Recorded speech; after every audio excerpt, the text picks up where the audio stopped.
Magandang gabi po sa ating lahat. Tayo po yung muli mag-aaral. Pero bago po tayo dumako sa pag-aaral, tayo po yung muli umawit sa Panginoon. Hallelujah. Aming Diyos na dakila at walang katulad, Diyos na walang hanggan,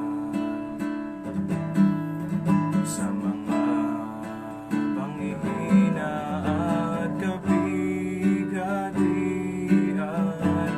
Diyos ang iwan, hindi nagkukulang, di bumibigo, Diyos na di nagbabago, isang kaibigan, kaagapay at matatakbuhan, Diyos na laging nakalaan. Kayo, O Diyos, ang aming pag-asa, sa bawat araw ang aming inanasa, sa aming buhay bibigyang kalukuran, pararangalan ang iyong dakilang pangalan. Aming Diyos na dakila at walang katulad, Diyos na walang hanggan, sa mga panghihina at kabigatian, Diyos sa kaaliwan, hindi nagkukulang, di bumibigo, Diyos na di nagbabago, isang kaibigan, kaagapay at matatakbuhan, Diyos na laging nakalaan. Kayo, O Diyos, ang aming pag-asa, sa bawat araw ang aming inanasa,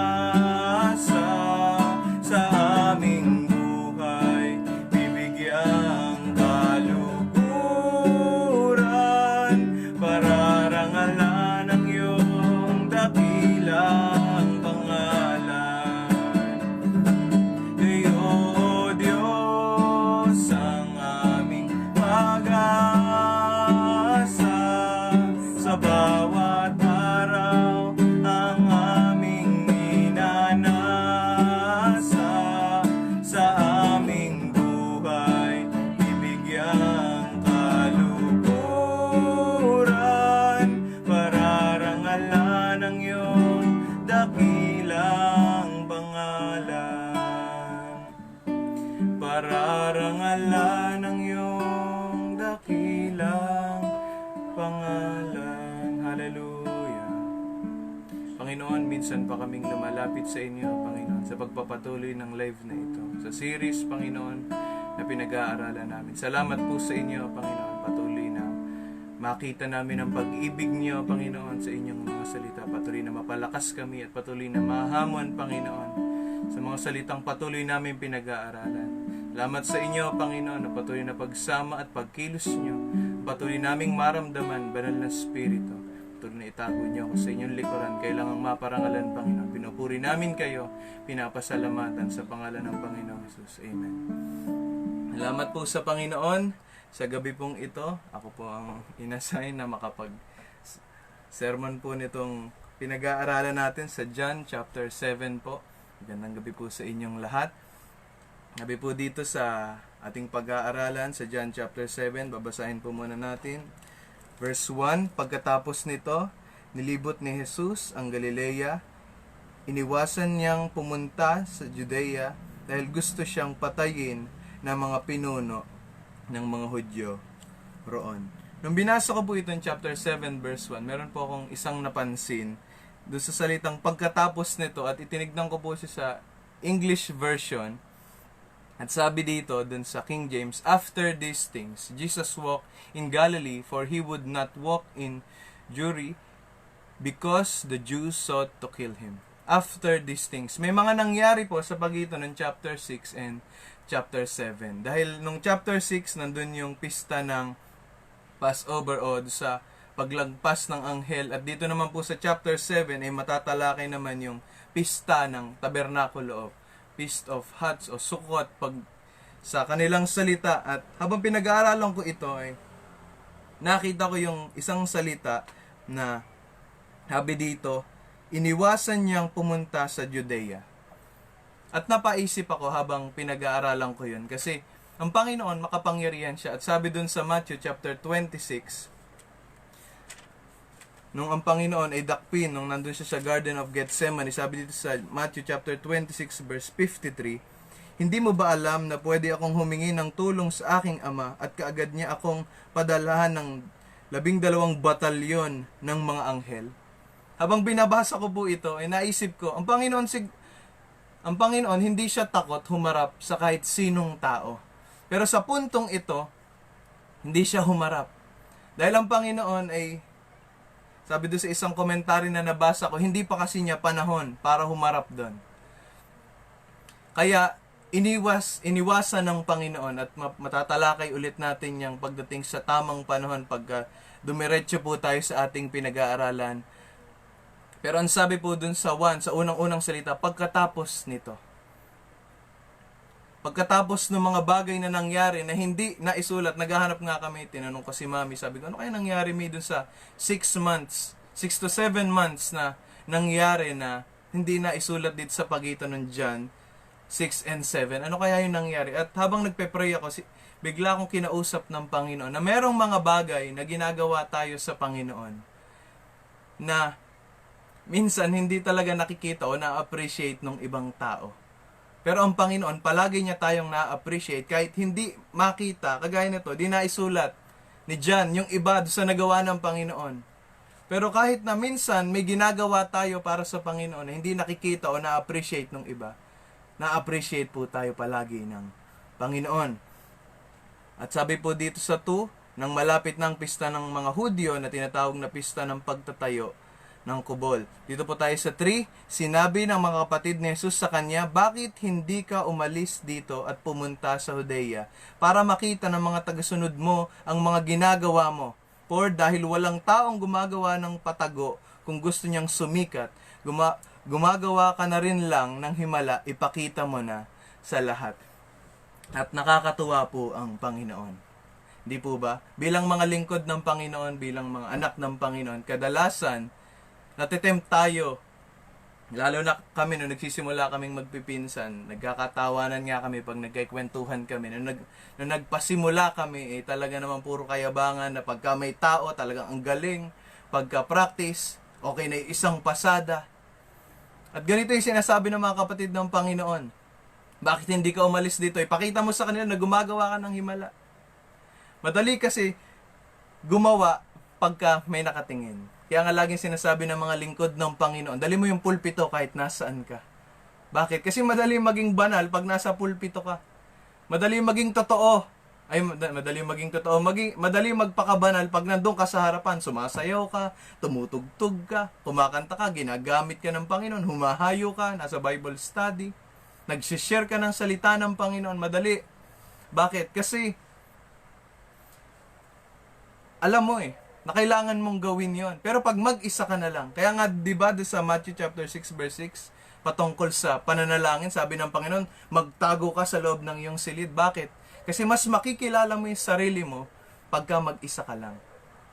Mas makikilala mo kung sino ka, kung ginagawa mo pa rin. At nung nasa Rasa ako nagturo, nag-aaral kami tungkol sa pagpupuri. At isa doon sa mga bagay na topic namin ang isang worshiper ay nagpupuri pa rin kahit na mag-isa lang siya. Ang worshiper ay sumasayaw pa rin. Ang sumasayaw sa Panginoon, sumasayaw pa rin. Si David, di ba nagalit yung kanyang asawa, bakit? Yun kasi siya sa Panginoon. Kaya kahit anong sitwasyon, ginagawa niya pa rin para sa Panginoon. Nung panahong ito, anong sinabi? Pumunta ka doon ka gumawa ng himala. Ipakita mo sa kanila yung kaya mong gawin. Pero ang Panginoon, hindi ko pa panahon. Ito muna, ipinapagawa muna ng Panginoon sa akin. Kaya anong sabi dito? Sa 6, magtago ka sa isang sulok, isarado mo yung kwarto mo, doon ka mag-pray. At ang Panginoon na nakakakita sa iyo habang ginagawa mo ng buong puso, kahit di ka nakikita ng tao, magpaparangal sa iyo. Amen. Hindi natin kailangan ng papuri ng ibang tao. Kailangan nating maging totoo no matter what. Kahit tayo lang mag-isa, kahit walang nakatingin. Bakit? Ang Panginoon, natutuwa siya sa mga anak niyang totoo sa kabila ng anumang sitwasyon. Sabi dito sa 1 Corinthians chapter 10 verse 31, sa Colossus 3:13 at 23, ano sabi doon? Hindi ko na po babasahin. Ang sabi po doon ay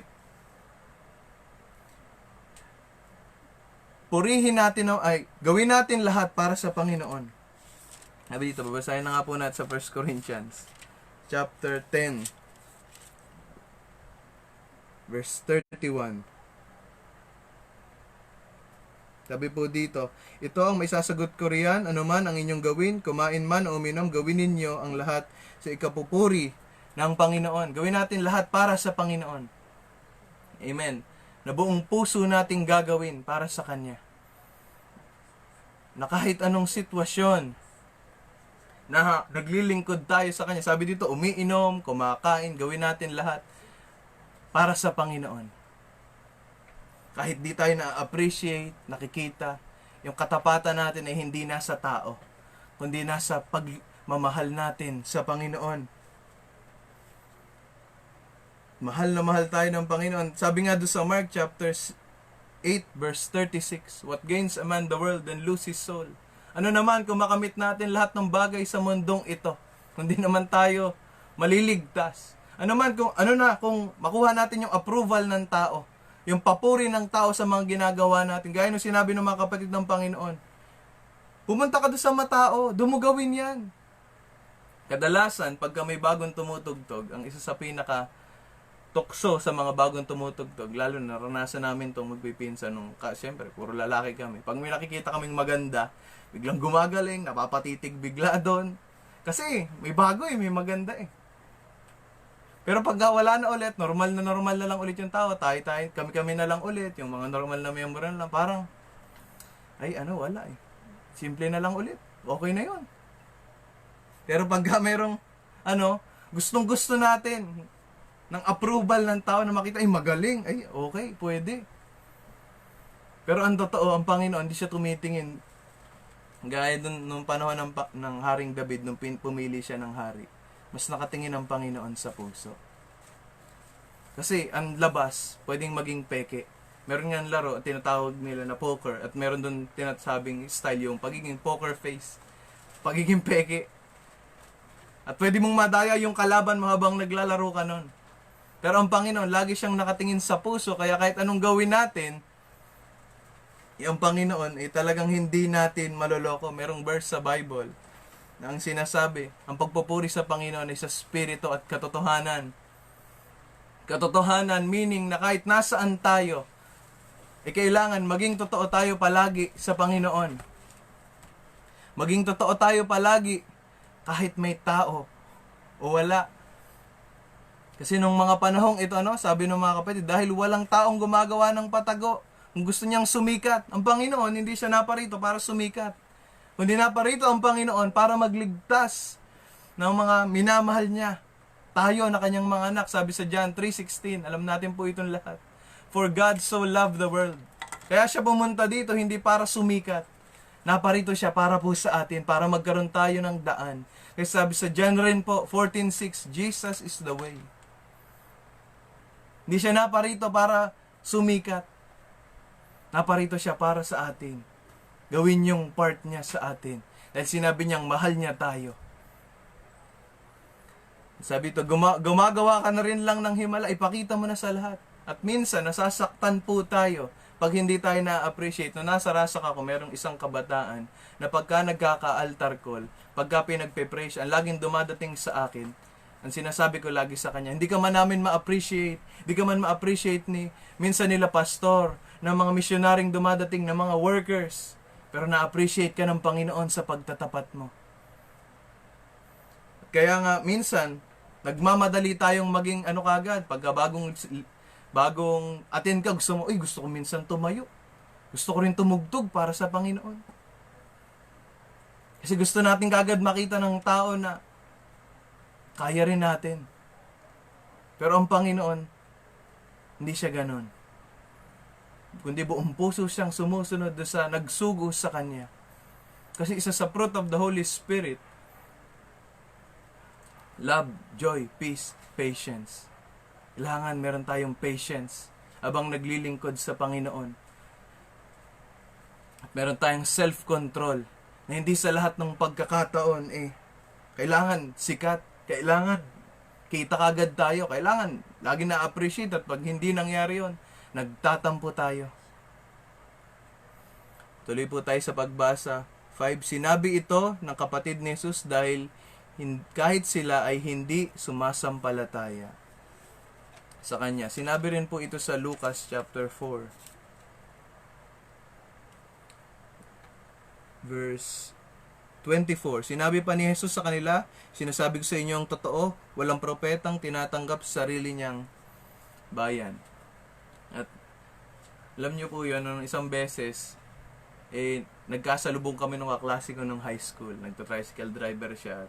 Kasama ko siya sa kalokohan nung high school. At sinabi niya sa akin, "Pastor ka na?" Sabi ko, "Opo, pastor. Pastor na ako." Sabi niya, "Anong nakain mo?" Siguro pagka ikaw nagsalita, baka di ako maniwala kasi alam kong kalokohan mo At, minsan, madalas, mas mahirap. Sa sariling lugar, kasi kilala ka ng mga tao at ang tao pa naman bumabase sa panlabas. At ganito ka, ganyan ka. Kaya, siguro sinabi ng Panginoon na talagang mahirap kasi ganoon nga yung nagiging sitwasyon kadalasan. Tuloy po natin. Kaya sinabi ni Jesus sa kanila, hindi pa ngayon ang panahon para sa akin. Pero kayo, pwede niyong gawin kahit anong oras ang gusto niyo. Amen. Ang Panginoon sumusunod lagi sa panahon na ibinibigay ng nagsugo sa Kanya. Sabi sa Ecclesiastes chapter 3 o sa mga ngaral chapter 3 verse 1, may panahon para sa lahat ng bagay. May panahon para sa lahat ng bagay. At ang Panginoon, dahil siya ay sumusunod sa nagsugo sa Kanya, hinihintay niya yung go signal nung nagsugo. Kahit kaya niyang gawin, hindi niya ginagawa kasi alam niya na mas alam ng Ama kung ano yung gagawin. Ito na yung tamang panahon. Kaya nga sumikat yung tamang panahon. Natatandaan ko, nung Bible School student kami, may tinuro sa amin ng Ma'am B na patungkol sa kalooban ng Panginoon, God's will, God's way, God's time. Kailangan nasa tamang panahon. Hindi ka bibigyan ng Panginoon ng isang obligasyon na hindi pa panahon para sa iyo. Hindi ka bibigyan ng Panginoon ng bagay na hindi ka pa handa. Kagaya nung inilabas ng Panginoon yung mga Israelita sa Exodus sa panahon ni Moises. Exodus chapter 13. Verse 17. Sabi po dito, nang pinaalis na ng Paraon ng mga Israelita, hindi sila pinadaan ng Diyos sa daang papunta sa lupain ng Pilisteo, kahit na iyon ang pinakamalapit na daan, sapagkat sinabi ng Diyos, kung may labanang haharapin ang mga Israelita, baka magbago ang isip nila at bumalik sila sa Ehipsyo. Amen? Alam ng Panginoon kung ano yung mga pagsubok o yung mga daan na kaya nating tahakin. Kaya kung hindi pa tayo ready para sa bagay na yun, inaalis tayo ng Panginoon. Bakit? Kasi hindi pa tayo handa. Baka yung blessing na inakala natin maging sumpa. At nung isang beses, habang nag-aaral ako ng salita ng Panginoon, sinabi niya sa akin ito. Minsan gusto natin ng promotion, pero yung responsibilidad ng promotion, hindi pa natin kaya hindi pa ibinibigay ng Panginoon. Minsan, gusto na natin na tumayo kagad sa harapan, kagad. Pero, pagdating doon, natandaan ko lagi yung kwento ni Ma'am Mining nung estudyante kami. Sabi niya, meron daw siyang isang Sabi, ma'am, patayuin niyo ako, patayuin niyo ako, patayuin niyo ako. At nung nakulitan na si ma'am, sabi, sige, tumayo ka. Tapos, sunod-sunod, pinatayo siya ng pinatayo ni Ma'am Eni. At sinabi niya, wala na bang ibang tatayo? Ako na lang ba lagi? Hindi po ba? Naranasan ko nung nag-mission ako sa Rasa ng ilang buwan. Doon po kasi ako na lockdown. Naranasan ko na laging tumatayo. At nagkakatawanan kami nila nung mga kasama kong nagmi-mission. Ay, kasama ko doon, kasama ko si Brother Carlos at si Brother Marvin. At nagkakaturoan na, ikaw nang magsalita. Ano eh, wala na akong masabi. Tara, pray tayo sa Panginoon. Kasi, dumating po sa punto na umaabot na 5 beses yung service at hindi na maintindihan kung sino tatayo sa isang araw. Dahil nung lockdown, eh, talaga namang nauhaw yung mga anak ng Panginoon at nagpabukas ng mga Bible studies. At dumating sa punto na hindi na magkaintindihan kung sino natatayo. Kasi, minsan sinasabi na, nasermon ko na lahat ng alam ko. Ikaw naman muna. At na-realize ko nung panahon na yon na alam ng Panginoon yung ginagawa niya. Kung hindi ka pa handa para sa obligasyon o dun sa promotion na gusto mo, hindi ka pa ilalagay ng Panginoon. Bakit? Kung maglagay ang Panginoon dun sa sitwasyon namin na magpa 5 times a day, dumadalaw, naggagawain, pag naglagay ang Panginoon ng bago, baka sa simula kaya niya. Pero pagka tumagal, dami naman, nakakatamad na. Baka nagustuhan mo lang, tayo rin ako para makita nilang kaya ko. Pagka gano'n na yung, baka sobrang dami naman, ako na lang lagi. Alam ng Panginoon kung anong ginagawa niya, kaya nga nung panahon ng mga Israelita, nung umalis sila sa Ehipsyo, kahit may shortcut, di sila dinaan ng Panginoon doon. Bakit? Kasi hindi sila handa doon sa pakikipaglaban, doon sa shortcut na yon. At merong shortcut sa Marinduque mula sa Nangka papunta sa Tumagabok na ayaw laging daanan ni Mami pagka nandun kami. Kasi sobrang tarik. Doon kami lagi dumadaan doon sa Longkat kasi mas madali. Ayaw niya doon, sobrang tarik kasi pag nagkamali yung sasakyan, babagsak kayo, patay kayo lahat. At na-realize ko, minsan yung mga shortcut kagaya nito, merong twist. Meron silang hidden something. Na mas mabilis nga siya, kaya lang, minsan mas tarik. Minsan, mas mababa. Mas paliko-liko. Pero kahit na ganoon, minsan pinipili pa rin natin yung mabilis. Gusto pa rin natin kagad, ma-promote, Pero alam ng Panginoon yung ginagawa niya. Kasi alam ng Panginoon kung ano lang yung kaya natin. Kaya nga sabi nga, walang pagsubok na ibinibigay ang Panginoon. Sabi sa 1 Corinthians 10:13. Wala siyang binibigay na pagsubok na di natin kaya. Bakit? Kasi alam niya kung ano yung limitasyon na meron tayo. Kaya bibigyan niya lang tayo nung kaya natin. Ay, tuloy po natin yung basa. Pwede niyong gawin kahit anong oras ang gusto niyo. Amen? Yung mga tao sa mundo, yung mga di nakakilala sa Panginoon, kahit anong gawin nila, pwede nilang gawin. Sabi dito sa verse 7, hindi sa inyo napopuot ang mga taong makamundo, ngunit sa akin sila napopuot dahil inilalantad ko ang kasamaan nila. Sabi po sa Galatians chapter 5, verse 16 to 17.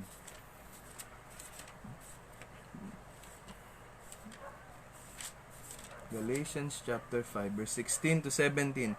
Kaya mamuhay kayo ng ayon sa nais ng banal na Espiritu para hindi nyo mapagbigyan ang pagnanasa ng laman. 17, sapagkat ang nasa laman ay laban sa nais ng Espiritu at ang nais ng Espiritu ay laban sa nais ng laman. Magkalaban ang dalawang ito kaya hindi nyo magawa ang gusto nyong gawin. Sabi po sa binasa natin sa 7, hindi daw kapopootan ng mga tao sa mundo yung mga masasama. Ngunit, ang kapopootan ng mga tao sa mundo ay ang Panginoon. Kasi siya yung naglalantad nung ginagawa nila. Kasi, ang mabuti at masama ay hindi magkaibigan. Gaya ng Panginoon at ng Diablo. Hindi sila magkaibigan. Kaya nga, natandaan ko na nasa Bible school kami.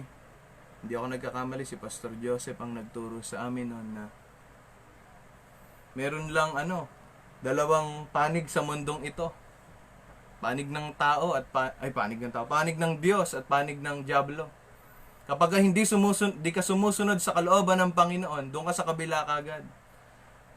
Bakit? Dalawa lang naman yung pupuntahan eh.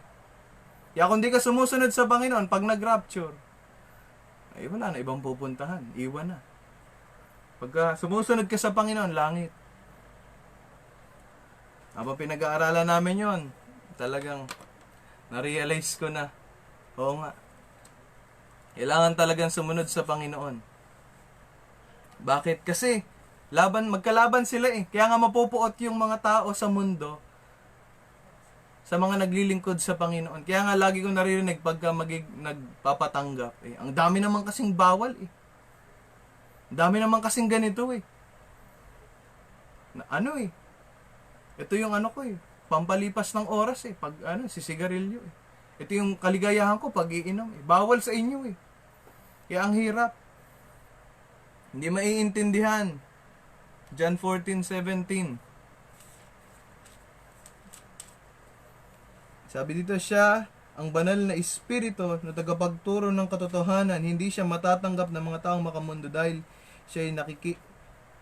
hindi siya nakikita o nakikilala ng mga ito, pero kilala niyo siya dahil kasama niyo siya at sa inyo magpakailanman. Nasa atin ang banal na espiritu nung tinanggap natin ang Panginoon, kaya kinakaya natin na lumaban doon sa mga laman. Sa laman. Kaya nga, lagi ko naririnig nung high school ako, napakabanal mo naman. Napakaano mo naman. At one time, sinabi sa amin ng isang teacher sa Bible school, mas maganda nang marinig. Hindi ako nagkakamali, si Ma'am Lilia ang nagsabi sa amin noon, mas maganda nang marinig na napakabanal mo kaysa napakasama mo. Di po ba? Mas maganda nang marinig na banal ka kaysa makasalanan. Dahil ang banal, makakapunta sa langit. Ang makasalanan, hindi. At dahil nasa atin ang banal na espiritu, matututunan natin na mamuhay ng may kabanalan kasama ang Panginoon. At habang ginagawa natin yan, minsan yung ibang tao, lagi ko to nakikita nung buhay pa ang Pastor Paul, kay Pastor Joseph, sa mga lingkod ng Panginoon. Pagka may ginawang kasalanan, yung isang anak ng Panginoon, pag nakakita ng lingkod ng Panginoon, nakala mo may shield, may aura, tumatakbo, umaalis, yumuyo ko pagka nakakasalubong. At kung maaari, aalis sila doon. Bakit? Tatakot eh.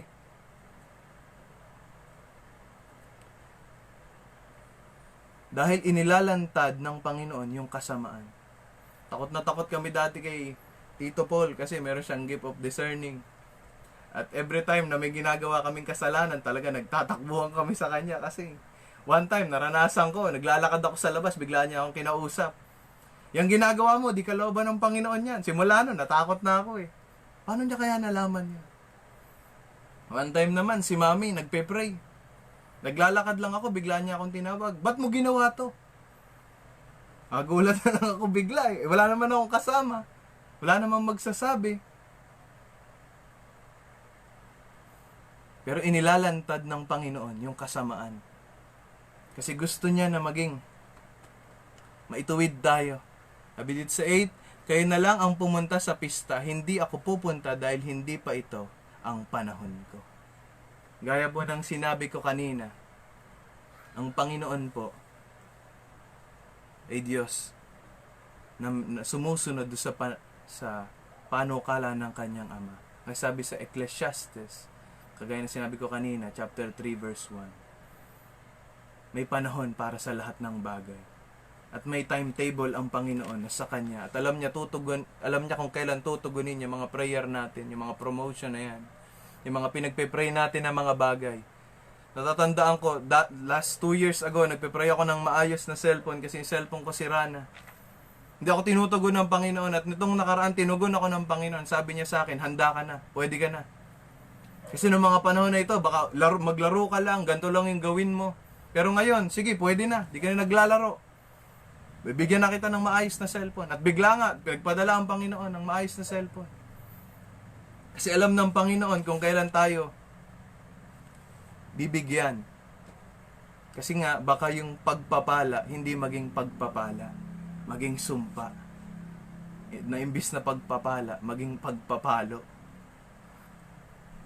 Kasi baka hindi natin alam handlein. Kaya nga, natutuwa ako nung isang beses nakikinig ako ng sermon na, oo nga, baka akala natin handa na tayo sa promotion kasi mas malaki yung kita. Pero yung responsibilidad ng malaking kita sa kanong promotion ay hindi pa natin kaya. Baka di tayo tumagal. Lagi ko nga naririnig nung kay mami, boy pa nung isang beses na nagmi-mission kami. Ang hirap talaga maging ano. Hindi lang sa biyaya ng Panginoon. At na-realize ko, parang ayoko ata maging ganon. Pero lagi niya akong sinasabi, kaya kang tulungan ng Panginoon kung dito talaga. Pero kung hindi, sa iba ka tinatawag ng Panginoon, kaya ka niyang tulungan doon. Minsan, atat na atat tayo makuha kagad. Yung sinasabi, yung ano, kagaya nung kay Haring David, sinabi na magiging hari siya. Pero hindi kagad siya naging hari. Dumaan pa siya sa proseso. Hindi nung pagkaano, yung hari kagad, may corona kagad, pumunta kagad siya sa palasyo, winasak niya yung pinto, ako na yung hari, lumabas ka dyan sa Saul. Hindi. Nasa mission ako, may nakakasama ako ng mga kamanggagawa na gusto nila maging pastor at tinatawa ako ng tao. Sabi ko, alam niyo, kala niyo mo, madali maging pastor, napakahirap. Kasi tinitignan ka lagi ng mga tao. Ang maganda lang, kasi alam mong kasama mo ang Panginoon. Pero kasama naman po natin lahat ang Panginoon.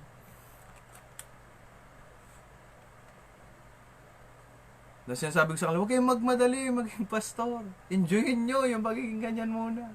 Enjoyin nyo muna yung mga tinuturo sa inyo. Tandaan ko nung kami nagmamadali at nung nandito na nga kami, natawag na kaming mga pastor. Ang hirap pala.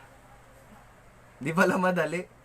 Ang sarap lang na may pastor sa pangalan, pero yung obligasyon nun, hindi madali. Hindi masarap. Kaya pala nung umpisa, hindi ka kagad, diyan nga nagniloloko ako ni Pastor Jordan nun eh. Di ba, wala namang pastor ang pangalan. Pero pagka minsan, tinatanong mo, anong pangalan mo? Ako po si pastor Ako po si pastor. Tawa ng tawa si Pastor Jordan. Ako, di ako umiimik kasi tandang pastor na yun. At hindi ko pwede gawin yun. At nakatingin lang ako sa kanila. Nasabi niya sa akin, alam mo, mahirap talaga maging pastor. Mahirap talaga. Kaya alam ng Panginoon kung kailan niya tutugunin yung mga pangako niya po sa atin. Kasi ang Panginoon po, Diyos ng kaayusan. At hindi niya tayo bibigyan ng pagpapala na sosobra doon sa pangangailangan natin. Kaya niyang magbigay doon. Ibig sabihin ko po doon, sobra doon sa kakayahan po pala natin. Kumbaga, ipopromote ka niya na hindi mo pa kaya. At ang nakakatuwa sa Panginoon, minsan, kahit hindi natin alam na handa na tayo, pinopromote niya tayo anyway. Kahit hindi natin alam na kaya na natin, binibigyan, tandaan ko nung ilang taon ako nun, kakamatay lang ni Lolo nun, 2011, bigla ako nakasalubong ng Pastor Paul. Pwede ka nang tumugtog sa linggo ng umaga. Sa akin, di pa ako ready, ano ba yan? Di pa ako handa, pang ano lang ako, pang gabi-gabi. Sabi sa akin ni Tito, handa ka na, pwede ka na. Nagpray ako, sabi ng Panginoon, pwede ka na. At simula nun, hanggang ngayon, pinakita sa akin ng Panginoon na oo nga. Kahit minsan hindi ko naiintindihan, alam ng Panginoon yung ginagawa niya. Kasi ang Panginoon, alam niya kung handa na tayo o hindi. Alam niya kung pwede na o hindi pa. Ang Panginoon, alam niya yung kalooban niya kaysa sa atin. Kaya nga, nung one time nagpe-pray ako, bigla akong kinausap ng Panginoon. Sabi sa akin ng Panginoon, alam ko yung kalooban ko. Di mo na ako kailangan turuan. Alam ko yung kalooban ko, kaya nga kalooban ng Panginoon eh. Hindi naman kalooban ni Micah eh. Kaya nung sinabi sa akin ng Panginoon, natigilan ako. Sabi ko na lang sa Panginoon, sige nga po Panginoon, yung kalooban niya po ang mangyari. Tulungan niyo po ako na sumunod sa gusto niyo. Kasi oo nga po, At malapit na po ako matapos, dito na po ako magtatapos. Minsan, nagpe-pray po tayo ng kalooban ng Panginoon. At one time, sinabi sa akin ng Panginoon, maging handa ka pagka sinabi ko sa iyo yung kalooban ko. Kasi, minsan, pray tayo ng pray, na Lord, gusto ko nang magganto, handa na ako, Panginoon, pwede na ako sa ganito, sa ganyan. Pero pagka binigay na ng Panginoon, natatandaan ko may kabataan na lumapit sa akin, sabi niya sa akin, Pastor, pag-pray niyo nga ako, sabihin niyo nga ako ng kalooban ng Panginoon sa akin. Paano kung sabihin kong pastor ka? Magpapastor ka ba? Isusuko mo ba yung pag-aaral mo? Paano kung sabihin kong missionary ka, iiwan mo yung mga magulang mo, yung mga kapatid mo, hindi ka sanay? Iiwan mo ba sila? Minsan, natat tayo malaman ang kalooban ng Panginoon, kagaya mga kapatid ng Panginoong Jesus. Doon ka, magpasikat ka. Hindi, sabi ng Panginoon, hindi pa panahon. Minsan, di sinasabi ng Panginoon yung kalooban niya sa atin kasi hindi pa tayo handa. Na baka pagka sinabi niya sa atin, baka hindi tayo sumunod. Kaya sasabihin niya kung kailan handa na tayo. Yan nga sinabi ng Pastor Masaredo isang beses sa kanyang sermon. Sinasabi niya sa mga lingkod niya, kasi sabi niya doon, mura pa daw ang isip, sabi niya sa sermon, sa kausap niya. Mura pa ang isip mo, kaya di mo maintindihan. Kaya sinabi sa akin ng Panginoon, kaya madalas sinasabi ng Panginoon sa mga lingkod niya. Saka sasabihin sa atin. Salamat po sa Panginoon. Patuloy tayong manalangin sa kalooban ng Panginoon sa buhay natin at maging handa tayo. Na pagka ibinigay ng Panginoon, alam niya yung ginagawa niya. Kahit napakiramdam natin, handa na ba ako, Panginoon? Ang Panginoon ba naman magbibigay pagka hindi ka handa? Di po ba? Pray tayo ng pray, Lord, pwede na, magpastor na ako, Panginoon, magmission na ako. Tapos pag nandun na, Lord, pastor, hindi pa ako handa eh. Hindi pa ako ready. Pero pray ng pray ka. Salamat sa Panginoon. Alam niya yung ginagawa niya. Kahit na minsan sinasabihan tayo ng tao, hindi, alam ng Panginoon yung ginagawa niya. Dahil Diyos siyang nagmamahal sa atin at hindi niya po tayo ipapahiya. Kaya sinabi po doon, babasahin ko po ulit. Sa chapter 8, kayo na lang ang pumunta sa pista, hindi pa, sa verse 8, chapter 7 verse 8, kayo na lang ang pumunta sa pista, hindi ako pupunta dahil hindi pa ito ang panahon ko. Pagkasabi niya nito, nagpaiwan siya sa Galilea. Amen. Alam ng Panginoon yung tamang panahon para sa tamang sitwasyon doon sa hinihingi natin sa Kanya. Dahil alam niya yung makabubuti para po sa ating lahat. Salamat po sa Panginoon. Sa gabi pong ito, tayo po manalangin. Panginoon na makapangyarihan sa lahat, salamat po sa inyo sa oras na ito. Nadalangin namin ang patuloy na pagsama nyo sa buhay ng bawat isang anak nyo na nakikinig ng live na ito. At kung sa panahon na ito, di namin maintindihan yung kalooban nyo, tulungan nyo kami na maintindihan na alam nyo, Panginoon, yung ginagawa nyo. Na alam nyo yung panahon para sa lahat ng bagay. Alam nyo kung kailan nyo kami ipopromote. Alam nyo kung kailan nyo kami itataas, Panginoon. Alam nyo kung kailan nyo kami, Panginoon, ilalagay sa isang posisyon, O Diyos. At tulungan nyo kami na sa panahong iyon, na kami, Panginoon, ay ilalagay nyo sa mga posisyon na gusto nyo. Kahit kinakabahan kami, tulungan nyo kami na sumunod sa kalooban nyo. Sa oras na ito, tinataas namin patuloy ang buhay ng bawat isa. Patuloy na ang kalooban nyo ang mangyari. Makasunod kami sa kalooban nyo kahit mahirap. O Diyos, patuloy namin tinataas ang Pastor Joseph. Amahan nyo po siya. Kasama ng kanyang buong pamilya, Panginoon. Kasama ng mga district supervisors.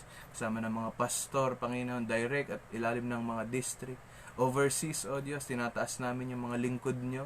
Patuloy nilang maranasan, O Diyos, ang pagsama at pagkilos nyo. Patuloy nyo po silang gamitin ang buong Door of Faith Church family. Na patuloy na kayo ang maitaas. Kagaya ng sinasabi na aming tagapanguna, kayo ang leader namin, O Diyos. Patuloy na tulungan nyo ang bawat isang lingkod nyo sa syudad man o sa dulo ng bundok. Maranasan palagi ang pagsama at pagkilos nyo, O Diyos. Salamat po sa inyo. Napakabuti niyong Diyos, wala kayong katulad. Tinataas din namin aming bansa, patuloy na ang pagsama at pagkilos niyo sa sitwasyon, O Diyos, sa pandemic na nangyayari, patuloy na proteksyonan niyo ang bawat anak niyo. At sa panahong ito, mapakita namin, Panginoon, na may pag-asa sa inyo. Na sa panahong ito, Panginoon, mapakita namin na kayo'y nagmamahal, kayo'y nagbabago ng buhay, nagbibigay ng pag-asa, O Diyos. Kung merong mga anak niyo sa oras na ito na naguguluhan sa kalooban niyo, patuloy niyo silang tulungan, Panginoon. Patuloy na kausapin, Panginoon, na alam niyo yung ginagawa niyo sa buhay ng bawat isa sa amin, na ang kailangan lang namin ay magtiwala at sumunod sa gusto niyo po, Panginoon. Tulungan nyo kami, bigyan nyo kami ng tapang na pag sinabi nyo yung kalooban nyo sa pamamagitan ng inyong mga lingkod o sa direct na pakikipag-ugnayan namin sa inyo, maging handa kaming sumunod. Iwan yung mga pangarap, yung mga plano namin, pang magawa yung gusto nyo, Panginoon. Tulungan nyo po kami, Panginoon. Amahan nyo kami palagi. At dalangin namin, O Diyos, sino mang anak nyo ang dumadaan sa matinding pagsubok ngayon, dalangin namin ang kapayapaan at pag-ibig na nagmumula sa inyo, ang lumubos, Panginoon, sa sitwasyon na kanyang pinagdadaanan. Patuloy ng kapayapaan at patuloy na pag-ibig nyo ang bumalot sa sitwasyon. Papasalamat kami ang mga salita nyo ipatuloy na maitanim sa puso at isipan namin na inyong mga anak, na kami, Panginoon, ay nasa ilalim ng inyong proteksyon at ng inyong pag-ibig. Salamat sa inyo sa gabing ito. Pinupuri namin kayo, pinapasalamatan sa pangalan ng Panginoong Hesus. Amen. Sa Monday na po ang sunod po na gawain. Nandyan ang pagpapatuloy po natin sa ating pag-aaral. Nandyan po sa ating comment ang mga lugar po na sa mga ibang bansa. Patuloy po kayong makipag-ugnayan. At bukas po meron po tayong prayer and fasting. Pangkalahatan po yun. Every first Saturday ng bawat buwan tayo po ay sama-samang mag-fasting. Kahit sa inyo pong mga tahanan o sa inyong mga simbahan. Sabay-sabay po tayong magpasalamat sa Panginoon. At sa darating pong linggo ay ang ating Foundation Day. Patuloy na isama niyo po sa panalangin. At sa kabila ng matitinding sitwasyon, ang pagtawid ng Panginoon ay patuloy nating nararanasan. Tuloy nating ipanalangin po ang ating Foundation Day. Salamat po sa Panginoon. Pagpalain po kayong lahat ng Diyos. Magandang gabi po.